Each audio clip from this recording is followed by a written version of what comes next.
5:56. I'm about to take off. Get ready for this. I wish I could tell you the breathing is just from my pre-warm-up. I'm nervous as hell. But thank you for all the people that supported me. Thank you for AJ. He's watching out for me. Christina, she got off work late. She's going to be here this morning as well. Just thank all you guys, man. This is the start to this marathon. This is for Ahmad, yo. For every step that he never took, this is a step for you, brother.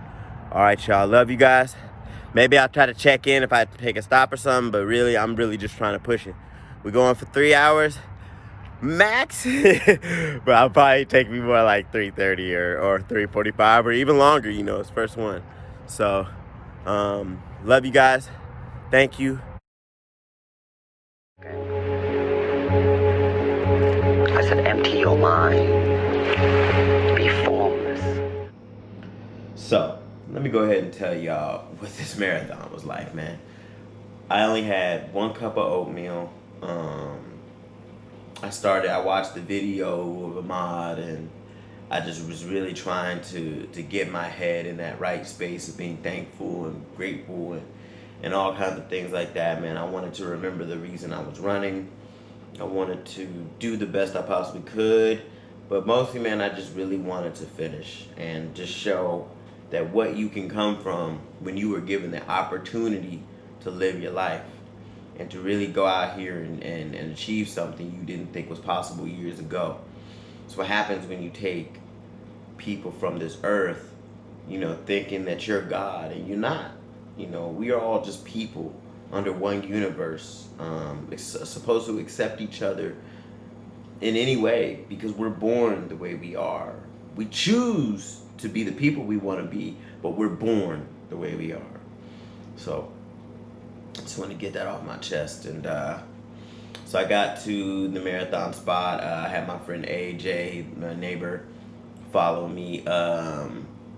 Man, it was a blessing to have that because Christina had worked the night before bartending, so she got off really late, and it was unfair of me to ask her to be there first thing in the morning. So I told her to just come out when she woke up and got a little bit more refreshed.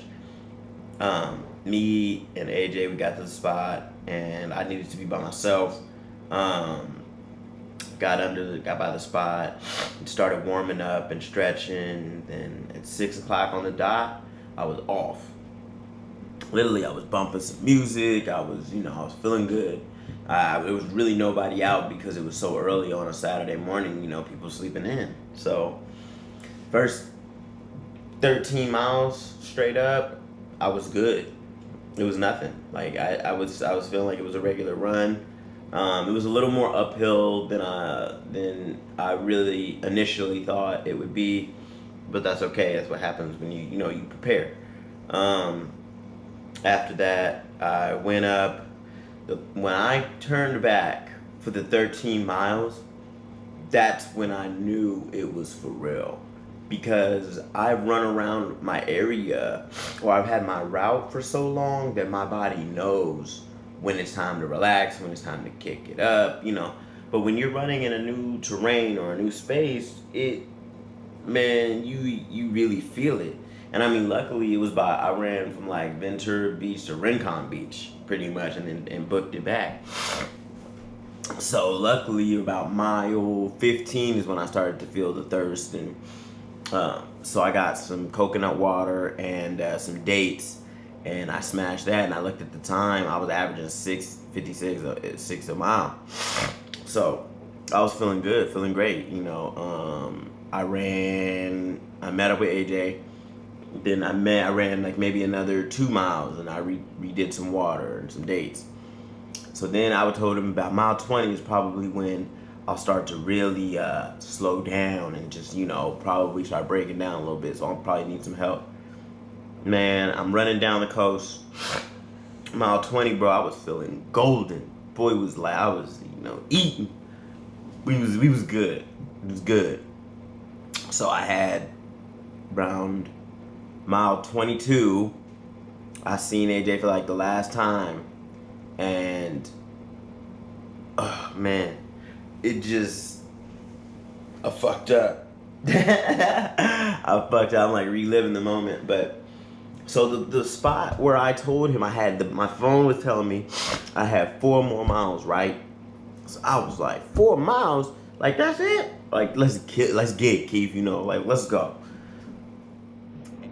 Hey, but that's where I messed up, man. That's 100% where I messed up. The thing was, man, when I still had 4 miles to go, I was thinking it was just gonna be like starting 4 miles. And it's a completely different experience. I mean, I literally could have used another water or two between that 4 miles and 3 miles mark before I ended up seeing Christina pretty shortly after. But man, when you need to take advantage of those rest times, you really need to. We all want to be Iron Man and say that we straight up just kept it pushing. But at the end of the day, you gotta for real rest and recover, rehydrate. You gotta do all that, brother. Like straight up, man. It's not all just about the running. Yes, the mental toughness is, but you always gotta make sure that you hydrate when you can. And that's, I got past that little mountain, and I literally had seen a car. Me and Christina, we drive a white Honda Civic '09, right? I'm running up and I'm looking up. I'm kind of delirious at this point, y'all. Straight up, like that point, in cartoons when they be looking at the oasis and it's like a mirage. That's what I'm looking at right now, or I think so. And I was like, man, that looks like our car. I really wish that was our car and Christina out there with a bottle of water and straight up out the cut, looking like white Jesus came out, Christina, with a bottle of water and on everything, man. That literally saved me. I could not have done the race had I not had that water coming out of that hill part, because I was dying, man. I was hyperventilating a little bit. I don't know if I was hyperventilating. I'm probably adding a little extra, but I was done. I for real hit that wall that everybody talks about, and then I came up on about 23 miles when we met up, and we just started we talked for like 10 seconds or so. He told me at the 23 miles, like, just to go. And bro, those last 3 miles, man, that's where I knew I had to keep it going. And I was thinking, bro, I felt like I was running slow. The next thing my phone was telling me, mile 25 at 6:56. I was like, your boy's body is still moving. Like, let's go. And I have the Nike Run app, so it tells you when you have how many miles left. So after I pretty much booked it after that, got to like the 26.22, and bruh, that's the moment I crossed that line, my body locked up. Like I ain't never felt in my entire life, bro. Like it literally felt like I just wanted to crawl like back in like a baby fetal position and just like lay there. And the thing is, this is why preparation is key. The place that I was going to get picked up was like literally the most difficult place to get picked up in a car. So Christina had to like literally drive all over to come get me. You know what I'm saying? And hey, she asked me how you feel. I was like, oh, like a 7 out of 8, like 7, 8 out of 10, like in terms of pain. Man, I was really like a 14. Like I was feeling it. Like, and she was trying to give me some drink. I was like, no, girl, please. I didn't want nothing. We get home.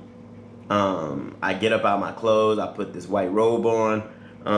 I tried laying on the couch. Hey, and I'm not even fronting. I'm not doing this for the camera. I'm telling you straight up the way it is. And if you want, whatever, believe me or don't. I tried to drink water. I started yakking, just yakety yak, straight up. Then all of a sudden, I started yakking up blood, which is normal, and it's normal because I didn't eat enough. So I started doing that. I couldn't hold nothing down. So Christina went to the store to go get me a couple Gatorades or whatever. I was thinking about going to the hospital, but I was like, I don't know if I'm like, I wasn't feeling, like I was feeling locked up And I even got to the point of crying. Like, I was crying. I don't know if I was half crying because I was so happy about what I did or about the pain that I was experiencing. So after that, I slept for like 3 hours. Literally felt like a new man waking up. Drank that Gatorade, drank that water, had me some pancakes.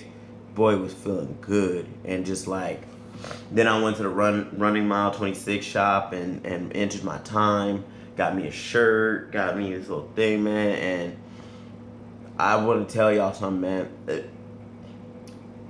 This marathon was not just for me. You know, I do feel accomplished. Like, I'm not gonna lie to you, but the things that you can do when you believe that you can do it, it's like no other feeling. And that's what I mean when I say this run is for Ramon. Like I said, I'm not gonna go too much into it, but like, he deserved to have this opportunity to see, you know. And I think we all have our place in the universe, and I think he died for the reason that he needed to pass on for. Energy can be nor created nor destroyed. His energy lives on through all of us, and his energy for real put that into me. Number two, like I told you, there's no way you doing anything by yourself. We as human beings, we are not meant to be alone. I mean, I may get on this camera for you guys, and I may talk and all this, but at the end of the day, I need y'all more than you'll ever need me, because I need this to be accountable and be real and be honest and be straight up and know that I'm doing this.